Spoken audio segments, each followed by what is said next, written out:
우리가 오늘 펴놓은 하나님의 말씀의 본문을 보면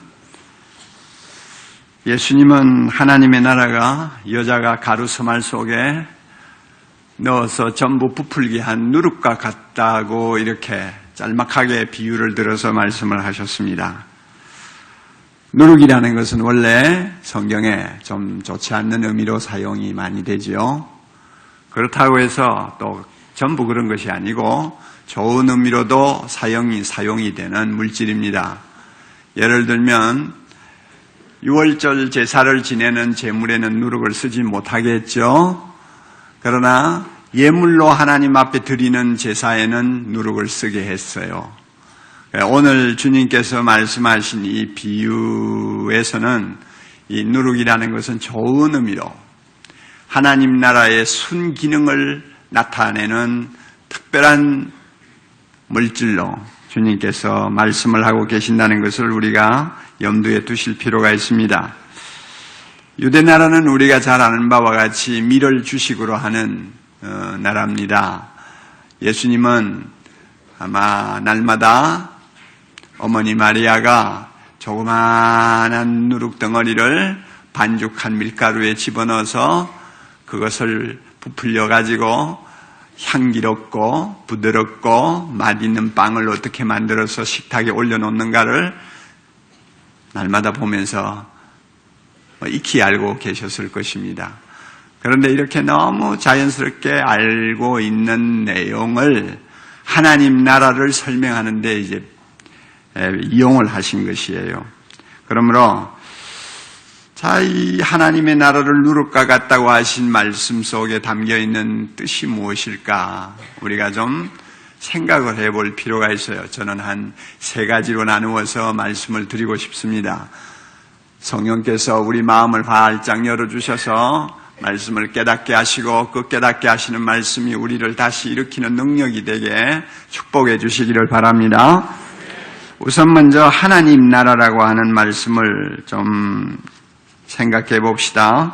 하나님의 나라를 무엇으로 비유할꼬 하고 하나님 나라라는 말이 나오죠. 이 하나님 나라는 예수님이 직접 다스리는 나라를 가리킵니다.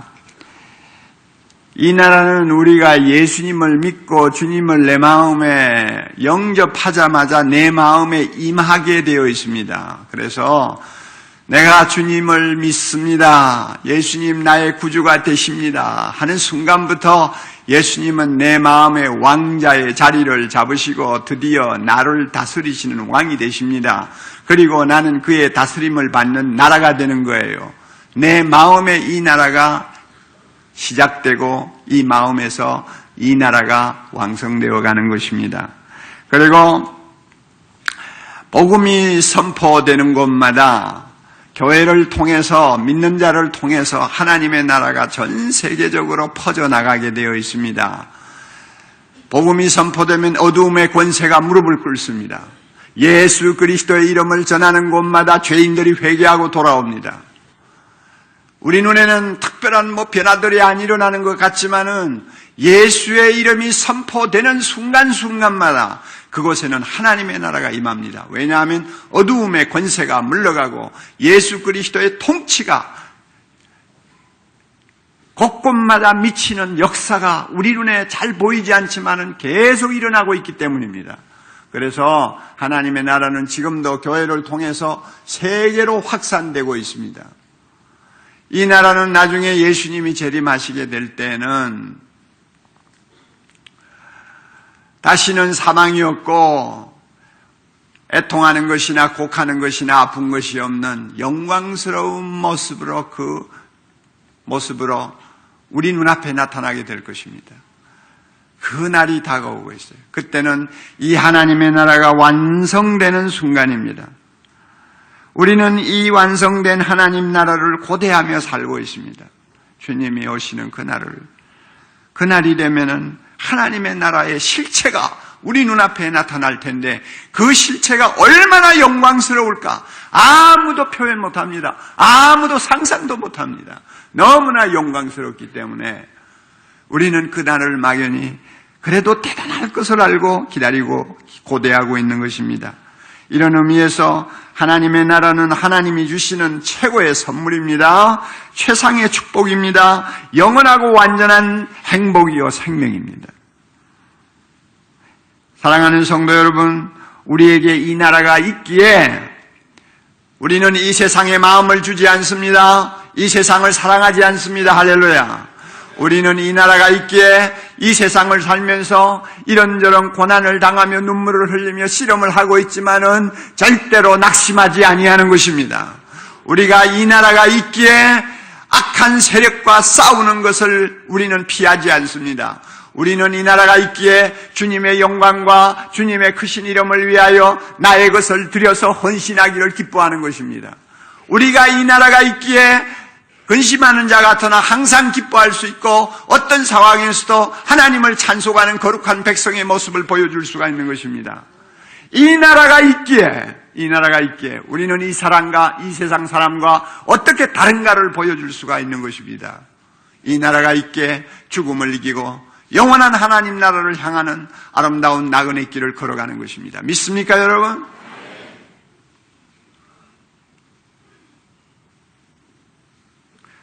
다음으로 우리가 생각할 것이 있습니다. 누룩이라는 말입니다.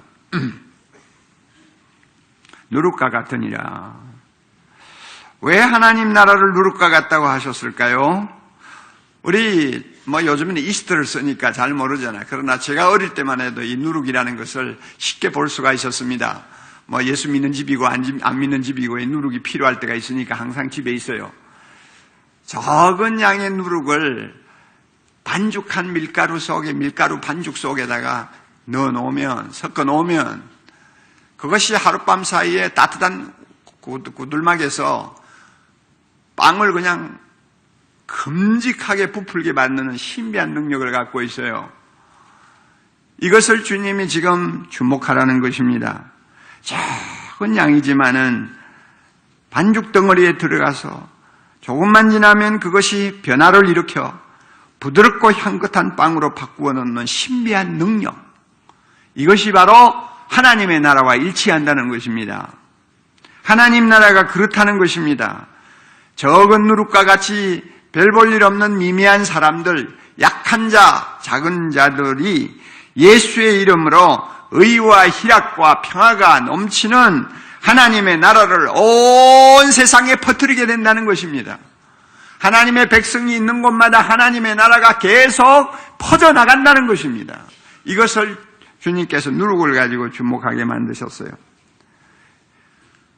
이사야 60장에 보면 22절 이사야가 이미 이 사실을 예언했습니다.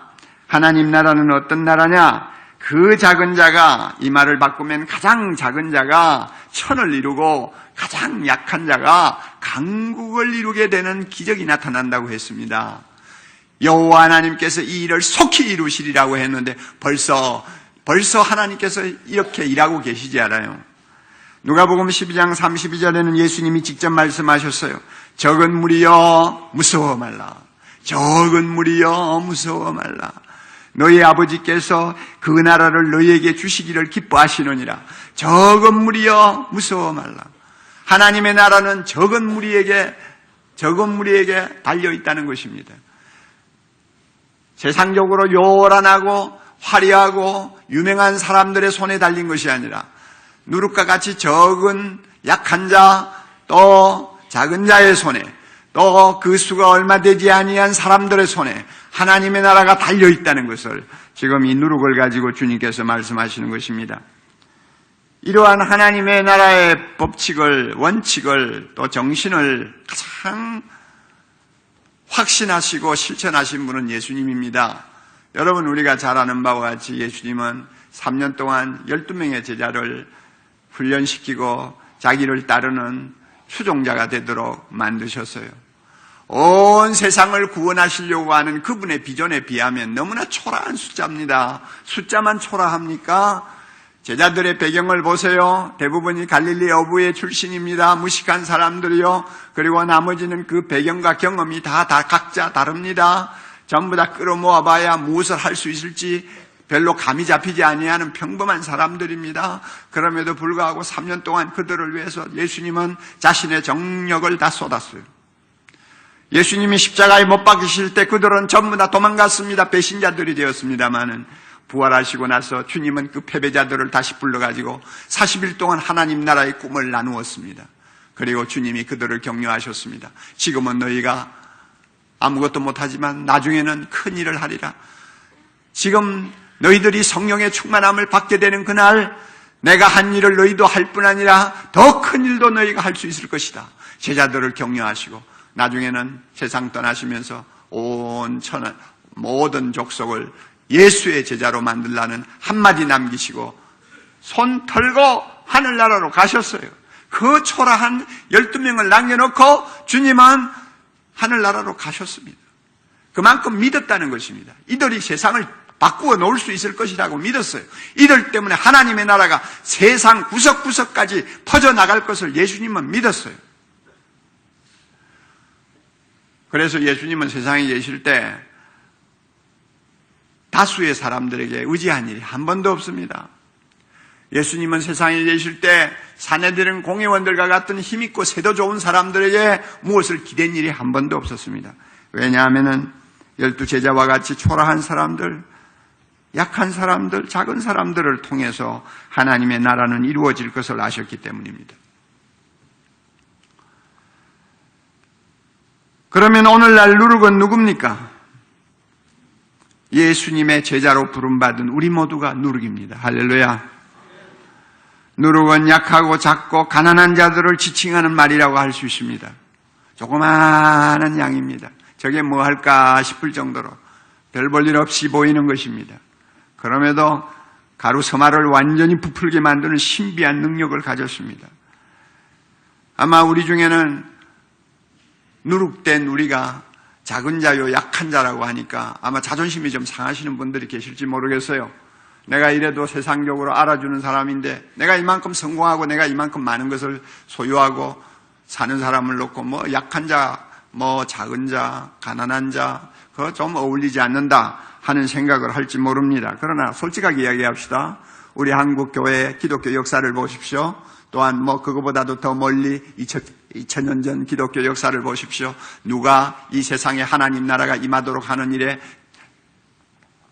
적극적으로 쓰임받았습니까? 가난한 자들이요, 약한 자들이요, 세상에서 별 볼 일 없는 적은 자들입니다. 그들을 통해서 하나님의 나라는 시작되었고 하나님 나라는 2000년 동안 확장되었고 하나님 나라는 한국을 하나님 나라로 바꾸는 놀라운 역사를 이루었습니다. 이건 솔직한 사실이에요. 내로라 하고 베내밀고 자기 가진 것 가지고 과시하는 사람들은 지금까지 하나님 나라를 위해서 하나도 한 것이 없습니다. 그런 의미에서 세상적으로 어떠하든 간에 누구든지 예수 믿고 예수님을 내 마음의 왕으로 모시고 그분 발 앞에 무릎을 꿇게 되면 그 순간부터 그 사람은 자기를 강한 자로 보지 않습니다. 약한 자로 봅니다. 작은 자로 봅니다. 아무것도 없는 자로 봅니다. 자기 혼자 아무것도 할 수 없는 무익한 종으로 봅니다. 바른 신앙을 가진 사람은 다 그렇게 됩니다. 우리가 크고 영광스러우신 하나님 앞에 뭐가 큽니까? 크면 얼마나 크고 유명하면 얼마나 유명하고 가졌으면 얼마나 가졌습니까? 진정한 신앙은 우리를 어린애로 만듭니다. 하나님 나라는 어린아이의 것이니라 그랬어요. 어린애로 만듭니다. 그러므로 뭐 누룩이 작은 자, 약한 자를 상징한다고 해서 뭐 좀 기분 나쁘게 생각하실 필요가 없어요. 여러분의 믿음이 진짜 믿음이면 여러분은 스스로 작은 자라고 생각하지 큰 자라고 생각 안 합니다.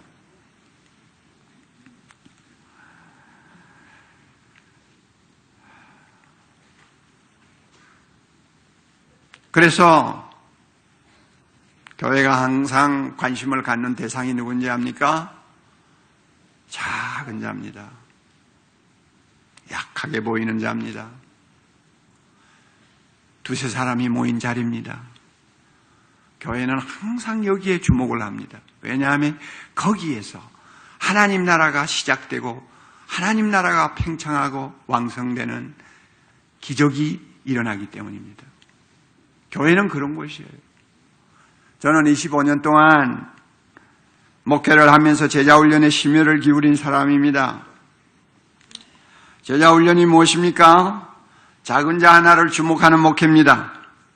제자훈련이 뭐예요? 누룩과 같은 소수의 사람들에게 모든 것을 거는 목회입니다. 겉으로 보기에는 작은 자 같고 약한 자 같고 가난한 자 같고 실패한 자 같이 보일지라도 예수님은 그들을 사로잡으셔서 천을 이루고 강국을 이루는 기적이 일어날 수 있다는 비전을 가지고 뛰는 것이 제자훈련 목회입니다.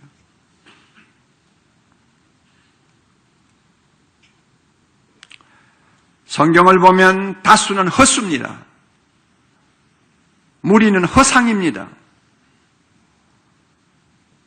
그래서 12명도 안 되는 제자들을 위해서 3년을 주님께서 있는 힘을 다 쏟으신 것을 저는 보고 나도 예수님처럼 해야지 하는 생각을 가지고 목회한 사람입니다.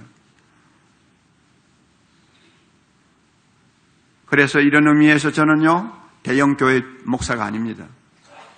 대교회주의자가 절대 될 수가 없었습니다. 제가 만약 큰 교회당을 소원하고 수만 명, 수십만 명이 모이는 대형교회를 꿈꾸었다면 작년 출석 수가 10,000명을 넘어가던 15년 전에 아마 어떤 시기든지 일을 저질렀을 거예요. 그래서 아마 교회도 대단히 화려하게 지었을지 모릅니다. 그랬다면은 오늘날 여러분들이 주일날마다 오셔서 정말 고생하는 그 고생을 덜어줄 수 있었지 않았을까. 어떤 면에서는 참 제가 마음이 아프기도 합니다. 또 부임으로 온 엄 목사님에게 또 죄송한 감정도 없지 않아 있어요. 그러나 솔직히 이야기합시다. 10,000명이 모이는 교회, 이게 어린애 이름입니까? 무슨 능력으로 내가 그 많은 사람들을 말씀을 가르쳐 지키게 해서 예수의 제자가 되게 할 수 있다는 것입니까? 무슨 힘으로? 10,000명? 은혜의 사각지대가 없는 교회, 한 사람 한 사람이 무시당하지 아니하는 교회, 제가 상당히 사랑하는 구호입니다마는 여러분 그런 구호도 사람이 너무 많으면 다 알맹이 없는 빈 껍질이요 위선자적인 말밖에 되지 않는 것입니다. 안 되는 일이니까.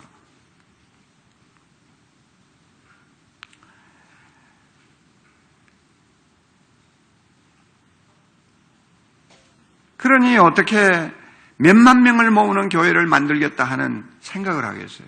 제자 훈련하는 목사가 말이죠. 감당도 못하면서. 이런 의미에서 저는 대형 교회주의자가 아니라 그 말입니다. 될 수도 없었고요. 그래서요, 교회가 너무 커지는 것을 제가 막기 위해서 작년 출석 10,000명이 넘어간 이후부터는 제가 의도적으로 2가지를 고집했습니다. 하나는 우리 교인들이 한 500-600명 모였을 때 지은 이 교회당을 그대로 유지하고 사용하는 것입니다. 장소가 불편하면 좀 안 올 거 아니에요. 그렇죠? 네. 그리고 또 하나 고집하는 거 있었어요. 제자 훈련을 집요하게 집중하는 것입니다. 제자 훈련 그거 얼마나 부담스러운 것입니까? 제자 훈련 제대로 받아가지고 영적으로 성숙하지 아니하면 사랑의 교회 안에서는 설 땅이 없어진다고 하는 교회 문화가 형성이 되어 있는 거예요. 이것을 끝까지 유지하는 것입니다. 이 일을 위해서 저는 모든 것을 포기했습니다. 밖에 나가서 감투 쓰는 것도 포기하고 이 일에 집중하기 위해서 돌아다니는 것도 포기하고 이 일에 집중하기 위해서 제가 좋아하는 것, 하고 싶은 것도 많이 절제했습니다. 오직 제자훈련. 그러므로 대형 교회를 꿈꾸는 사람은 이 2가지는 장애물입니다.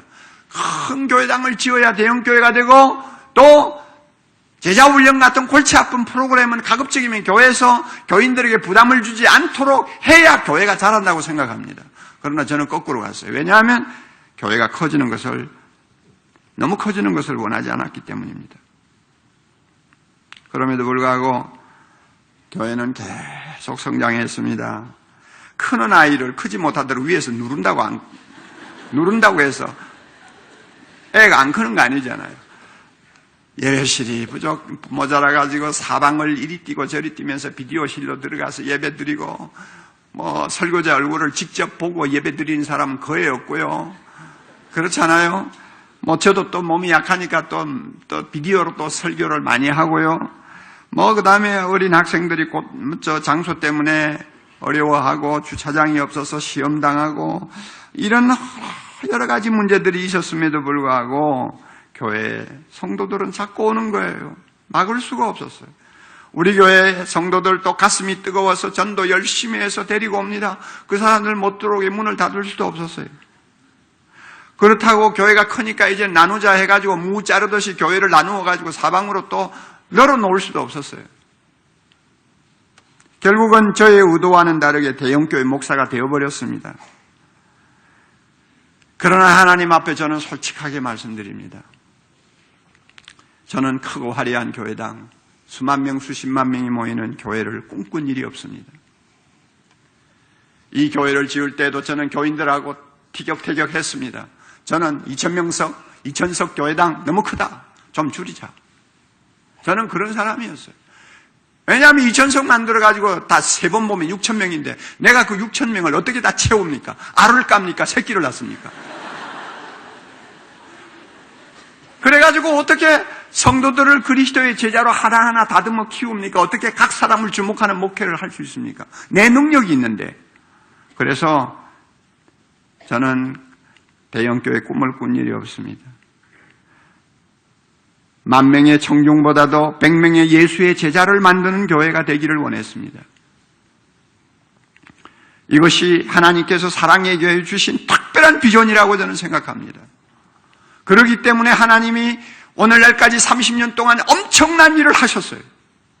전 세계적으로 한 사람을 예수의 제자로 만들어 하나님 나라가 누룩처럼 이 세상을 퍼뜨리게 하는 놀라운 기적을 이루자 하는 동력자들과 교회들이 점점 많아지고 있습니다. 사랑의 교회를 통해서 일어나는 운동입니다.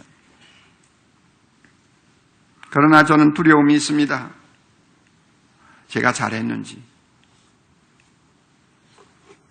제가 만약에 주님 앞에 선다면 주님이 저를 보고 잘했다고 칭찬하실지. 너 겉으로는 대형교회 아니, 다 대형교회 안 만든다 하고 손사래를 치면서도 속으로는 대형교회를 좋아해가지고 은근히 목회하고 왔지 않느냐 하고 물으신다면 내가 양심적으로 주여 그렇습니다. 솔직히 시인을 해야 되는데 시인도 못할 정도가 되면 이거 어떻게 하나? 저는 며칠 전에 너무 충격적인 소식을 들었어요. 여러분 시카고에 가면 윌로우 크릭 처치라고 하는 교회가 있습니다. 하도 유명해서요. 윌로우 크릭 교회라고 합니다. 하이벨스 목사님이 목회합니다. 그 교회는 지금 32년 가까이 된 역사를 갖고 있습니다. 교회 사이즈는 우리하고 비슷해요. 그런데 그 시카고의 부촌에다가 교회를 지었어요. 그리고 그 부촌에 있는 사람들이 하도 교회를 안 나오니까 집집마다 가가호 설문조사를 해가지고 왜 교회를 안 나오느냐고 설문조사를 했습니다. 그래서 무엇이 안 좋아서 안 나온다, 무엇이 마음에 안 들어서 안 나온다는 자료를 다 모아가지고 분석해서 그들이 좋아하지 않는 것은 교회에서 다 없애버렸어요. 그래서 그들이 좋아하는 것만 교회가 준비를 했어요. 그리고 이렇게 했으니까 나오십시오 하고 그들을 불러가지고 열심히 전도해가지고 교회를 키웠습니다. 지금까지 폭발적으로 교회가 일어났어요. 부흥을 했어요. 미국 3, 40만 개 되는 교회 중에서 탑이에요. 얼마나 많은 영향력을 전 세계적으로 끼치는 교회가 되었는지 모릅니다. 그런데 그 교회가 최근에 그 교회 부교역자인 허킨스와 콜리 파킨슨이라고 하는 두 목사가 쓴 책이 발간이 됐어요. Reveal What Are You 하는 책인데 솔직히 털어봐 너는 뭐야 하는 이런 의미입니다.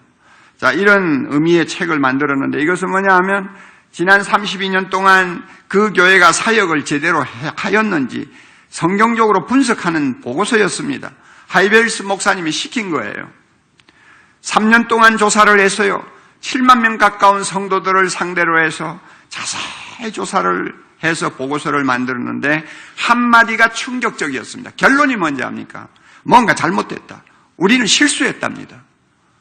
우리는 32년 동안 뭔가 잘못했다. 실수했다. 이게 결론이에요. 왜 그런가 하면 교인들의 영적 성장을 위해서 수많은 프로그램과 이벤트를 돌리면서 막대한 돈을 지금까지 쏟아 부었어요. 그리고 교인들은 열심히 교회 안에서 섬기고 봉사했습니다. 그리고 교회는 폭발적으로 성장했고요. 그래서 4,000명이 들어가는 화려한 교회당을 쓰다가 그것이 모자라가지고 그 옆에다가 또 7,000명이 들어가는 큰 교회당까지 지었습니다. 얼마나 대단했는지 모릅니다. 그러나 왜 실패했다고 하느냐? 성도들 하나하나의 삶을 분석을 해보니까 그들이 예수 그리스도의 참된 제자로 살지를 않는다는 것이 드러난 것입니다. 다시 말하면 교회가 그들을 예수의 참된 제자로 만드는데 실패했다는 것입니다. 예수의 제자를 만드는데 실패했다면 목회가 실패했다는 거죠. 하이벨스 목사는 이 결과를 놓고 너무 충격을 받아서 천지가 진동하는 것 같은 떨림을 느꼈다고 했어요. 그리고 그는 그렇게 결론을 내렸어요. 우리는 근본부터 새로 시작해야 된다. 지금까지는 지금까지 그려온 그림을 지우개로 지우는 정도가 아니고 아예 흰 백지를 새로 내놓고 다시 시작해야 된다. 그렇게 결론을 내렸어요.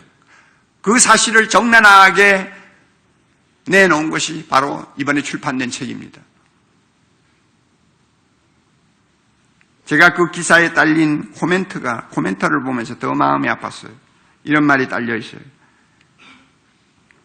제자훈련에 목숨을 걸었다고 떠들고 다니지만 실상은 이벤트에 목숨 건 채 교회의 덩치를 키우고 문어발식 교회 확장을 하는 목사들은, 한국교회 목사들은 아마 이 말인 것 같아요.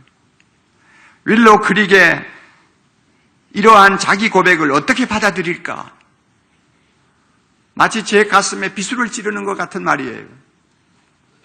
제가 제자 훈련한다고 지금까지 나팔 불고 야단친 목사 아닙니까? 수만 명의 목사들 앞에서 강의한 사람 아닙니까? 제자 훈련만이 목회의 본질이라고 가르치지 않았습니까? 작은 자, 약한 자 하나하나가 강국을 이루고 천을 이루는 하나님의 나라의 기적이 거기에 있다는 것을 보여주려고 노력한 사람 아닙니까? 그러나 제가 대형교회 목사가 됐어요. 주님이 저를 불러서 저의 옷을 벗긴다면 제가 주님 앞에 어떤 모습이 될까? 나는 하이벨스 목사처럼 우리 교회 사역을 밑바닥부터 근본적으로 다시 분석해가지고 잘못됐으면 천하 앞에 나는 잘못했다, 나는 실수했다고 고백할 수 있는 양심이 있을까? 우리 교회 성도들의 삶을 정말 조사해보면 지금까지 제자훈련 받는다고 야단들을 쳤는데 과연 예수님처럼 살고 있는 제자들이 몇 명이나 될까? 우리는 실패했다고 말 안 해도 될까? 잘하고 있다고 말해도 될까? 만감이 교차되는 생각이 저의 마음을 사로잡았어요.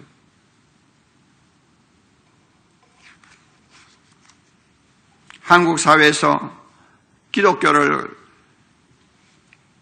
공격하는 사람들이 타겟으로 삼는 것이 두 가지 있는데 하나는 유명하다는 목사들이고 하나는 대형교회입니다. 최근 모 단체에서 기독교는 한국에서 없어져야 하는가라는 섬찟한 제목을 걸고 토론회를 연 일이 있어요. 반기독교 시민운동연합이라는 단체가 있어요. 거기에 회장이라는 사람이 이런 말을 했어요. 하나님의 정의를 부르짖고 공의의 하나님을 가르치고 하나님의 심판을 설교하는 지도자들의 부패가 평신도보다도 더 치졸하고 야비하다. 기독교가 자정 능력이 아예 없거나 상실했다고 판단한다. 공룡화된 교회는 거대한 기업처럼 돌아가고 있다. 교회의 외적 성장, 성도의 양적 팽창이 목사의 성공으로 치부되는 현실에서 성도들은 현금 지급기 노력만 죽으라고 하고 있다. 그의 저주에 가까운 독설이에요.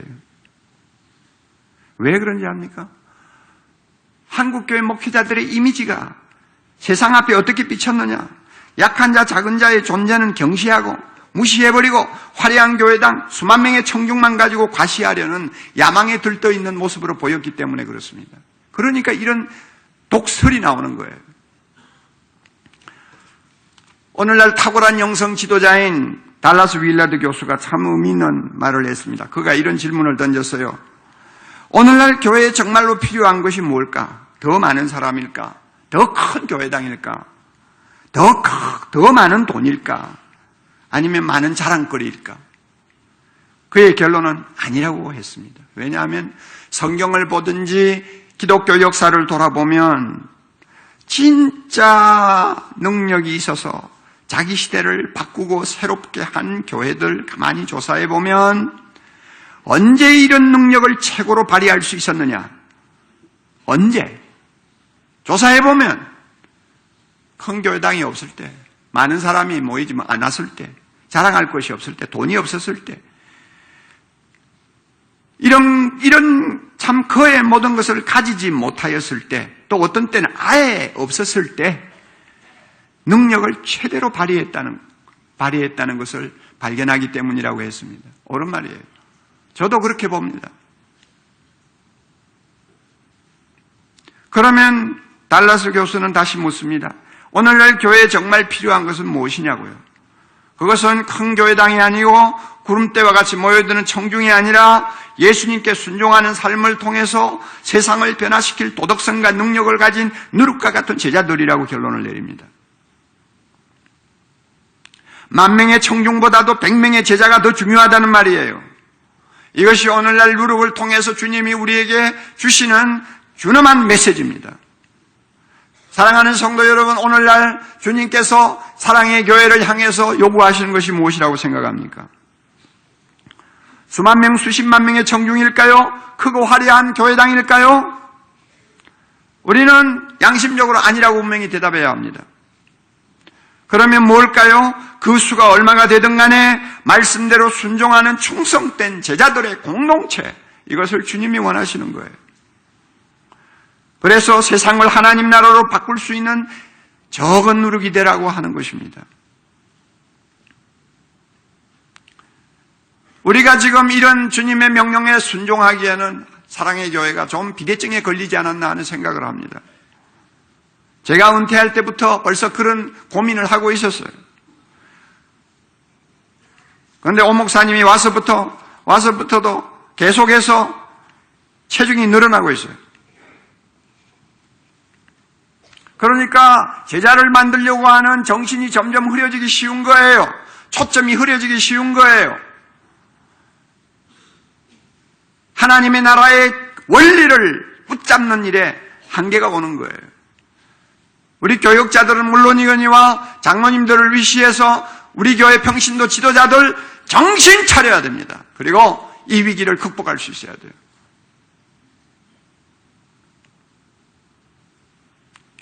기억하십시오, 여러분. 예수님이 왜 십자가에 죽으셨습니까? 예수님이 왜 부활하셨습니까? 왜 예수님께서 하늘 우편 보좌에서 우리를 왜 기도하고 계십니까?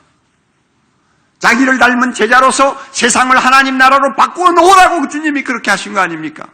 그래서 지금도 우리에게 성령을 주셨습니다. 말씀을 주셨습니다. 기도의 특권을 주셨습니다. 은혜를 때를 따라 주시고 계십니다. 뿐만 아니라 우리 모두에게 소명을 주셨어요. 그리고 교회를 주셨어요.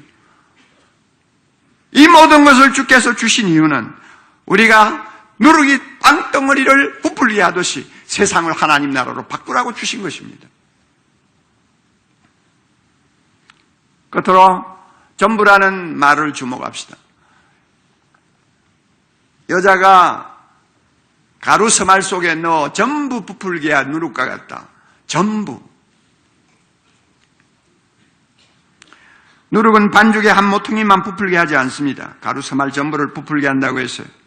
서말의 양은 적은 양이 아닙니다. 이것은 하나님 나라가 온 세상 모든 영역에 세워질 크고 강대한 나라라는 것을 암시하고 있습니다. 사람도 구원받고 사회도 구원받고 자연도 구원받는 총체적인 구원을 하나님 나라가 이룬다는 것을 의미합니다. 그러므로 내 하나 구원받았다고 만족하면 안 돼요. 우리 가정 예수 믿고 복받았다고 해서 그것을 끝나면 안 돼요. 우리 교회 잘 된다고 하는 그것 가지고 할렐루야 하면 안 돼요. 하나님의 나라는 온 세상 딱 끝까지 전파되고 세워지고 주님이 영광을 받으셔야 됩니다. 그래서 에베소 1장 10절에 말씀하신 대로 하늘에 있는 것들이나 땅에 있는 것들이 예수 그리스도 안에서 통일되어야 합니다. 이게 하나님 나라의 비전이에요. 이 전부라고 하는 말 속에는 거룩한 것과 속된 것이 따로 없습니다. 우리가 속해 있는 곳이 어디든지 우리가 하는 일이 무엇이든지 이 전부라는 말 속에 다 포함되어 있어요. 정치계도 포함되고 또 실업계도 포함되고 교육계도 포함되고 개인적으로는 개인과 가정과 모든 사회 전체 영역이 다 포함됩니다. 이 전부가 복음을 통해서 교회를 통해서 믿는 자를 통해서 하나님 나라로 바뀌어야 한다는 것입니다. 대선을 앞두고 있으니까 우리가 정치에 대한 이야기도 한마디 해야 되겠어요. 우리는 다종교 국가에 살고 있습니다. 다종교 국가에 살고 있다는 말은 무슨 종교를 믿든지 간에 다 대통령이 될 수 있다는 것입니다. 그러므로 종교가 같다는 이유 하나만 가지고 무조건 어떤 후보를 지지하는 것은 선진국 백성답지 못한 행동입니다. 종교라는 것을 일단 제쳐놓고 저 사람이 어떤 인물인지, 지도자적인 자질을 갖고 있는지, 정책이 믿을만한지, 리더십이 있는지, 유능한지, 정직한지 이런 것들을 잘 살펴서 우리는 지도자를 뽑아야 합니다.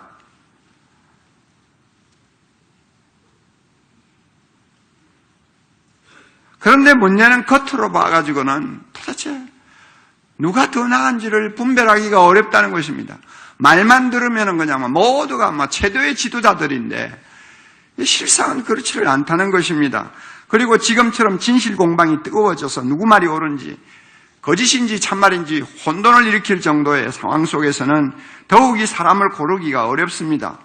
이럴 때 저는 원칙을 하나 갖고 있어요.